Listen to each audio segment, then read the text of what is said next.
अस्सलाम वालेकुम शाम चांडिया साहब छा हाल आहे ख़ुशि आहियो असां अब्दुल कबरानी साहब की मेहरबानी जो सिंधी फिल्म जो डायरेक्टर है अल्लाह उनके इज़्ज़त ॾिनो सिंध धरती में अल्लाह उनके शादो आबाद कंदो अल्लाह उनके अञा तरक्की ॾींदो। साईं इहो ॻाल्हि इहा त असां तव्हां खां जेको आहे तव्हां वटि फ़न जी जी जी मशहूरु त तव्हां पंहिंजी जॻह ते आहियो अलाह तव्हांखे ख़ुशि कंदो जी जी पर ॿ टे लफ़्ज़ असांखे ॿुधायो वाह वाह थी वञे। सही तव्हांखे ॿुधायूं था जीअं मिसाल ॻाल्हि पठाण हुया उन्हनि जे हिकिड़े जो ट्रक माना पंचर थी पियो मोरियार पुल ते ॿिए जो वरी वञी शेरशाह लांडी पियो थो माना चांवर लोड करे पोइ पठाणनि जा वरी पंहिंजा पछते में गाना रखियल हूंदा आहिनि जीअं असां तव्हांजा पोइ पठाण उहो परेशान थियो त हाणे मां जेक केॾा आणियां पोइ माना परेशान थियो त हाणे पंहिंजे माना पठाण ॾे कॉल करे पियो हुननि जा वरी पछते में गाना रखियल आहिनि हाणे कॉल वञेसि थी बरखुजाना हर कशीरी माँ खुजाना। हेलो अस्सलाम वालेकुम नज़ीरा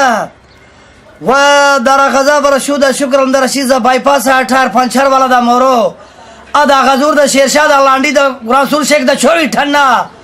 दा गजूर बदा परेशान दरदा गजी दा पंचरा आ गजूर दा जेखा दा गजूर हेलो बाबा गजर दे सापुरा दा गजर दा परेशान दा जेखा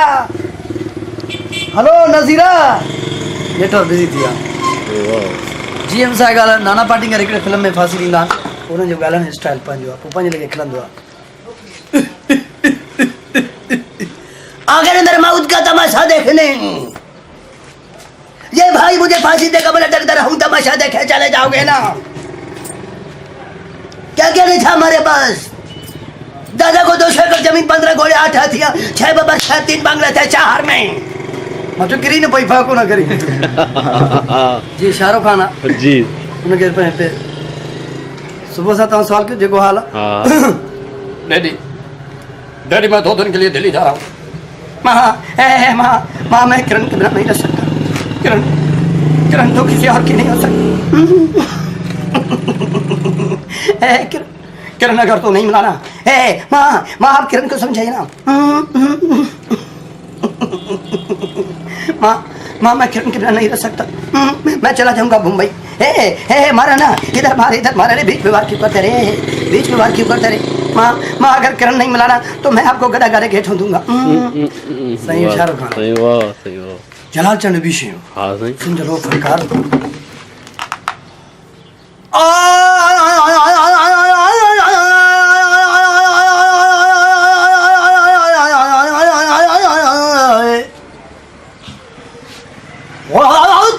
खुश वसी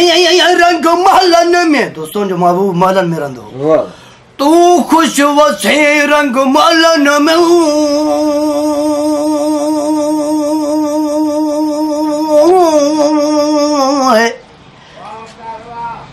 तू खुश वसी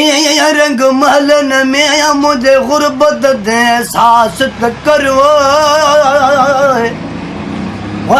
जे दुखाई दे तो छा हथ दे कुछ तरस फिरे मुझे क्या सिद्ध करवा जे गलती आहिन बरकत जी तो मुझे हुसैन जे सदके माफ कर। सिंध वारनि खे पैगाम ॾियो सिंध धरती वारनि खे इहो पैगाम थो ॾियां त जहिड़ा झगड़ा क़बाइली जंगियूं छॾे ॾियो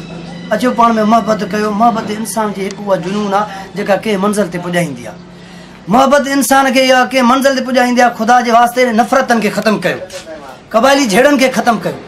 पाण में मोहबत कयो। मोहबत इंसान जो हिकु भाॻ कंहिं मंज़िल ते पुॼाईंदो आहे। ख़ुदा रा जेके क़बाइली झेड़ा था कनि क़बाइली तकरारूं नफ़रतूं था कनि ॾिसो था त महिल भाउ जो वेरी लॻो पियो आहे। बराए महिरबानी इहा जाइदाद अरबे अरबनि जी मिल्कियतूं हिते पिया हूंदव